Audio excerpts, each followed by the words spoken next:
All right, what's up guys? We have a really exciting video for you guys today. I've been personally so stoked about getting this product in hand and doing some shooting with it. So today we're going to be talking about the Griffin Armament Dual-Lok HRT 556 suppressor. A little bit of a mouthful. I'm just calling it the HRT, but this suppressor was sent out to us by Griffin Armament, so a huge shout out to those guys. They're an awesome company, awesome guys working over there. Really appreciate them sending out one for me as well as one for Justin to check out. So first of all, just to get this out of the way, this is not a review. We don't have enough rounds on this for this to be a review.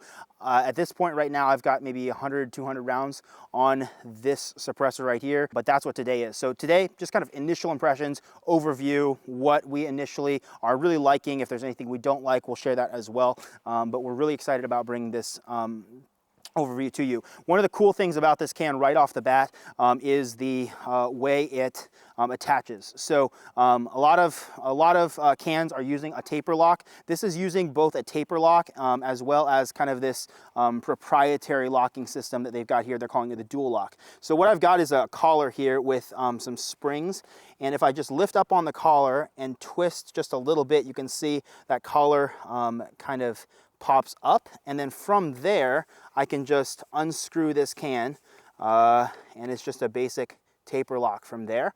Underneath here we are running a Griffin Armament muzzle device. They have a bunch of muzzle devices that you can run. This one in particular is their 3-prong flash hider. 3-prong flash hiders are pretty basic and they're nothing crazy. They do have some pretty cool brakes and stuff. I'll be eager to try those out in the future, but for now just something basic, 3-prong flash hider. Installs super easy. Just turn it until it's hand tight, grab that locking collar, turn it, drop it down, and that's it. So really excited to see how this works. I'm really excited to see kind of if we get any issues with carbon lockup or anything like that. I've had some issues with that on some other cans. Right off the bat, it's shorter, it's lighter than some of the other ones that I'm used to running, and I think it looks great. It sounds great so far as well. So without further ado, let's go hit the range. Let's run this thing through some paces, and yeah, let's hit it. All right, so first shots on the range here. I've got the can mounted up here. I think what we're gonna do, I've got this mounted up to a brand new gun. So this is a Mark 18 that I just kind of built out. Have not really ever shot it before other than doing some of the B-roll for the intro. I'm gonna just shoot some doubles here. We're at about 15 yards and just kind of get a feel for how the gun's behaving, what the recoil impulse is doing, and then we'll roll into some build drills, some other stuff. So let's go ahead and give this a shot. I'm sure the timer's not gonna pick this up, but we'll try it anyways. Here we go.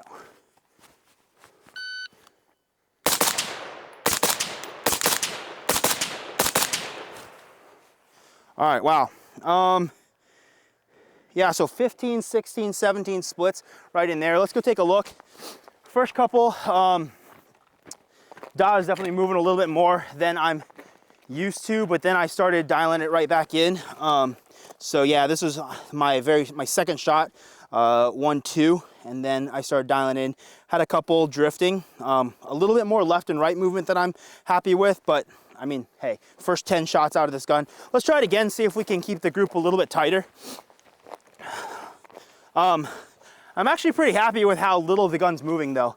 I'm getting a little bit more left to right than I usually do, but I think it's just the different gun. All right, let's try it one more time.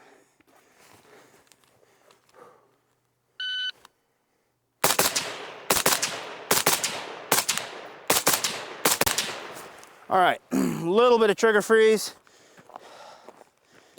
Yeah, again, right on that 15 mark.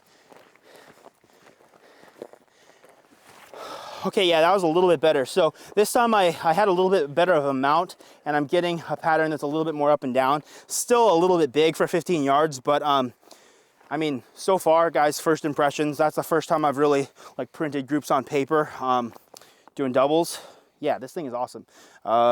Very little recoil. I'm getting hardly any gas back to the face. I do have this tuned pretty heavy, so I've got a pretty heavy spring. I've got the Geisley braided spring in here, and then I believe it's an H2 buffer. Don't quote me on that though. But it's pretty heavy, and honestly, not very gassy at all. So I'm happy with it. Let's run a build drill. Okay, dot climbed a little bit on me. That was a 150. Let's check the hits.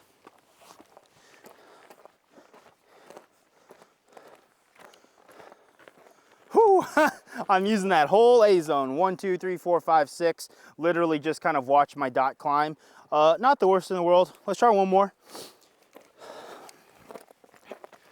Oh yeah, Gavin's pacing for us. Thank you, Gavin.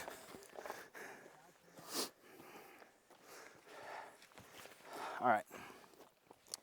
Whew, 150. Let's try to do a little bit better than that.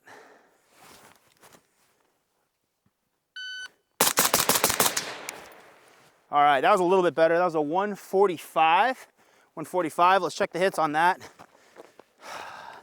Dot definitely settled in a little bit better. My first two were a little low. So first two right in here, and then my dot settled down for 4 shots. So let's see, that's an 18, 15, 15, 15, and 16. So pretty consistent right there on that 15, 16 mark. Yeah, this is a shooter. I like it. All right, guys, so I got the HRT on my 12.5 from Ripcord. 15-yard bill drill, here we go.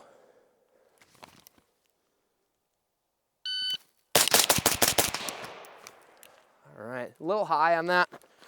That was a 154. Little high. I was holding my dot like right here. So we got a couple Charlies up top. Let's do it one more time. Thank you, Gavin. What a stud. Okay, felt a little bit better. That was a 149, not too bad. I can see that my dot is just kind of bouncing around in that A zone. Getting a little bit of gas to the face, but not too bad. That was my first shot. Other than that, kind of using up the entirety of the A zone. But yeah, it's a little, like I said, it's a little gassy. Being a left-handed shooter, I'm just really sensitive to cans, or like gassy cans. But it's a 5.56 can. I'm normally used to shooting like a 30 cal can on this. So, but as far as like how it's making my gun behave, really soft shooting. All right, guys, so we're at 25 yards. We have 3 shooting positions. We're gonna do some moving and shooting. Brendan's gonna set the course of fire and see how we do. All right, so we'll call the position down there 1, 2, and then this position over here will be 3. So, actually no. So this is position 1, 2, and 3, left to right.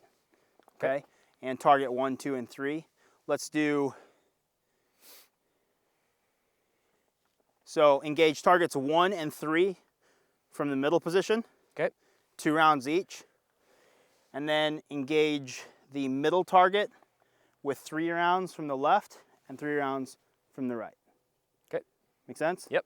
Starting so in from the middle position, 2 and 2, and then 3 in the middle and 3 on the middle. In that order, starting in the middle? Yep. Left, right. All right. Sounds good.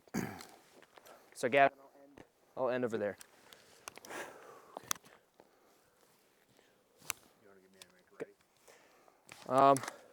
Yeah, I am ready. Shoot ready, stand by.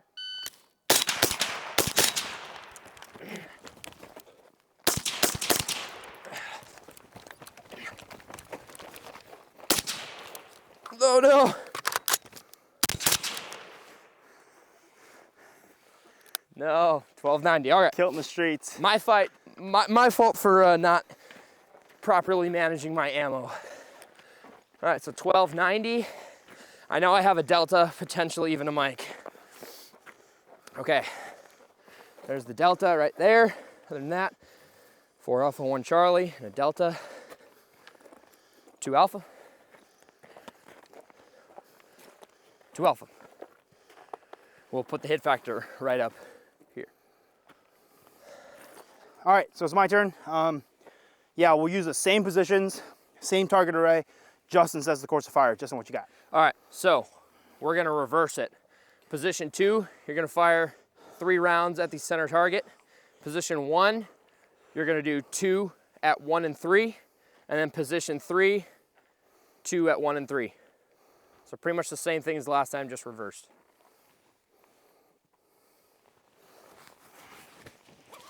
Whew, all right, we'll see what I got.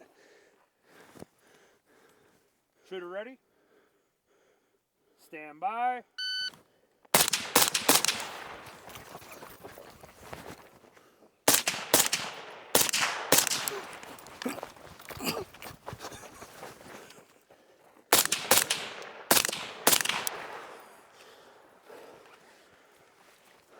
What is it? 1369. All right.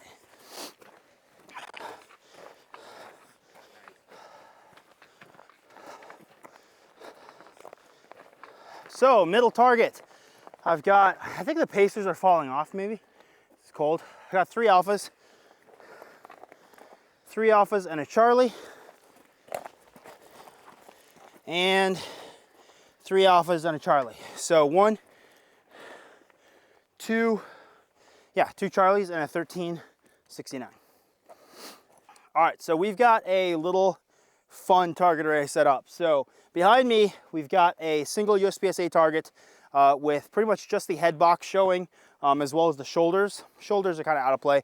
We're going for alphas on this. And then I've got 3 no-shoot targets. So kind of like a hostage rescue type-ish drill, right? But really it's just a very high risk target. We're gonna do just static from 10 yards from low ready or high ready. Bring the gun up and put 2 in the head. Justin, do we want to hold it to head box or A zone? Head box. Head box, okay, so anywhere in the 6x6 head box. If you hit a no shoot, obviously that's gonna be a huge penalty. Let's just say that's a failure on the drill. Yeah, let's do it. Let's see what we can get 2 shots off in. Here we go. All right.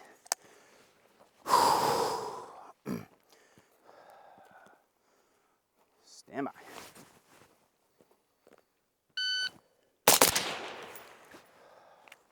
Little low, that was a 105 for 2 shots. So first shot was a 9-1 and then a 14. A good group, but just a tad low. I mean, I'm fine with it. I was aiming here though.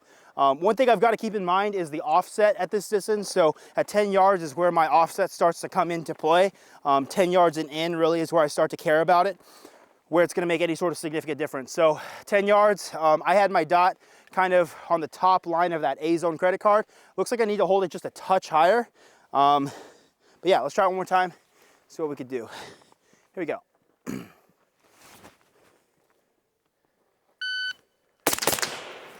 All right, I was a little bit slower, a 107, a little bit of trigger freeze. I was an 86 first shot, but then I had some trigger freeze with a 21. And sent my first one low, and then my second one put it pretty much right where I want it, 107. Let's try it, let's try high ready. All right.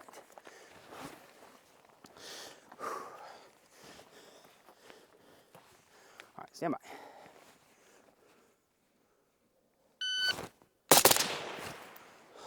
All right, that was off to the right a little bit. It was a .91. It didn't catch the second shot, but that was under a second. And there's my 2 hits right there. Yeah, not bad.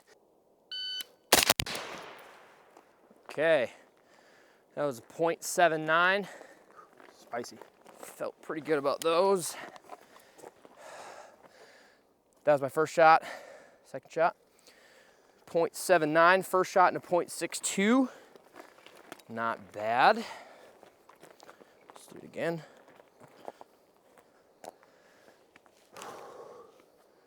Stand by.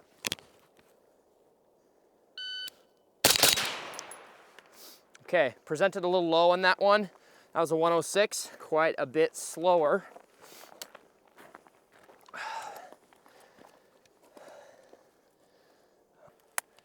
that look like a W? No, not really. Charlie Mike, I think. Yep, Charlie Mike, 106. All right, let's do it from high ready.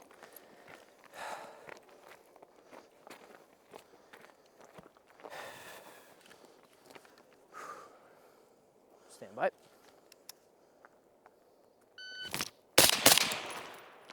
Okay, I had one a little high on the left on that one. That was a 109. A little bit slower, trying to get a little bit more, a little bit better sight picture. So that was that one and that one. That was the high and left one.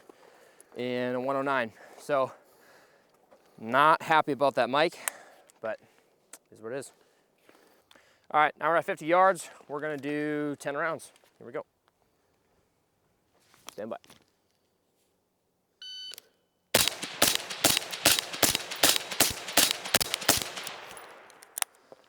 Okay, that was 448. I got 2, I think a little high and left, and 1 a little low and right. We will see what that turns out to be. What's your dot look like when you move it back to 50 like that?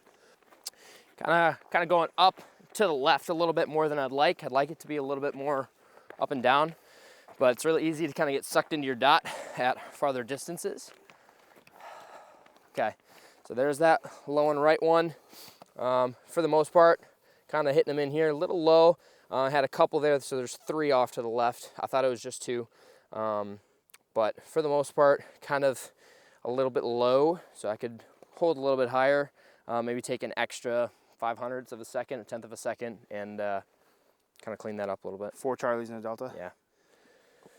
All right, so 10 rounds at 50 yards, looking for all A-zone hits, obviously. I'm really interested to see how my dot behaves at 50 yards with the target small. It's a really good test of target focus, all that good stuff. All right, here we go, 10 rounds.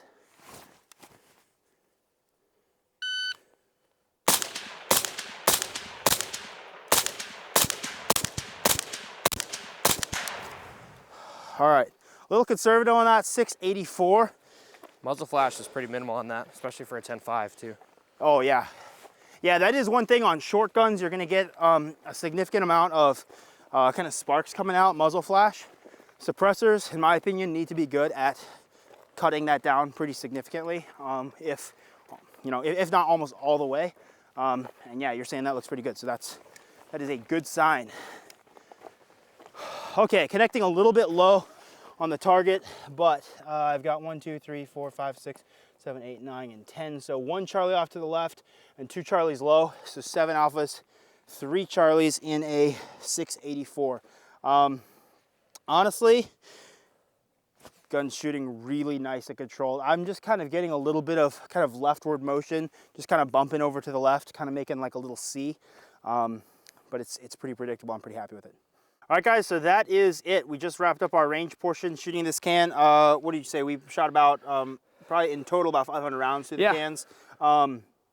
Honestly, guys, I'm just going to cut right to it. I'm super impressed with these cans. I have a lot of experience running Surefire cans as well as dead air, and these cans perform every bit as good as those, arguably better in some cases. I think from a recoil standpoint, for me, it was super soft. Not all suppressors delete recoil, right? I mean, I think you were saying the other day, a lot of it's about the weight on the end of the gun, right? But some suppressors do definitely act as a kind of a help for that recoil. Just like some muzzle devices do, like muzzle brakes or whatever. Recoil very minimal on this. I like how much dot movement I was getting. It was very minimal. How about you?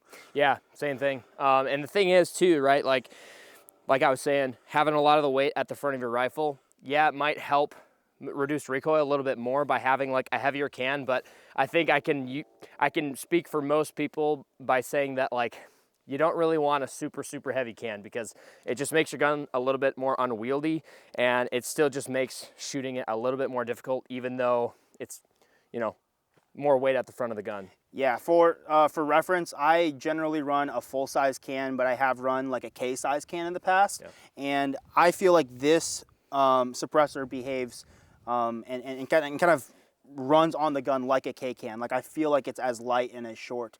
It's obviously a little bit longer than a K can, like most K cans, but this thing is super light. I don't notice the weight of it really much, if at all, on the end of a short gun. I don't like it when I run a short gun and then my can makes it feel like a really long gun, right? Like it defeats the purpose. I normally run a Surefire 300 SPS on this, and it's an 8-inch can, and it makes this 12.5 like a 20-inch gun. Yeah, it's it performs well, but like I want something where if I have a short gun to be able to be maneuverable in small spaces or in and out of a vehicle easily, I want a can that's going to support that. This does that. This would be right at home on my ADM, any of my guns, honestly. So yeah, I'm super impressed with this. If you guys have a chance to check out Griffin Armament, highly recommend you do so. Again, we're not telling you to buy this can. This is not a full review. This is just our initial first impressions. We'll probably bring back a video 10,000 round review or something Yeah, like that in at like some a year point. or something, yeah. Whenever we have time to shoot through that much ammo. But guys, hope you enjoyed this video. If you like these types of videos, let us know in the comments. If you have any questions about Griffin suppressors in general, drop them in the comments, specifically about this one, the HRT, and we'll make sure that we get those questions answered for you or pass you off to the Griffin guys. Until next time, guys, keep practicing and shooting, and we'll see you on the range.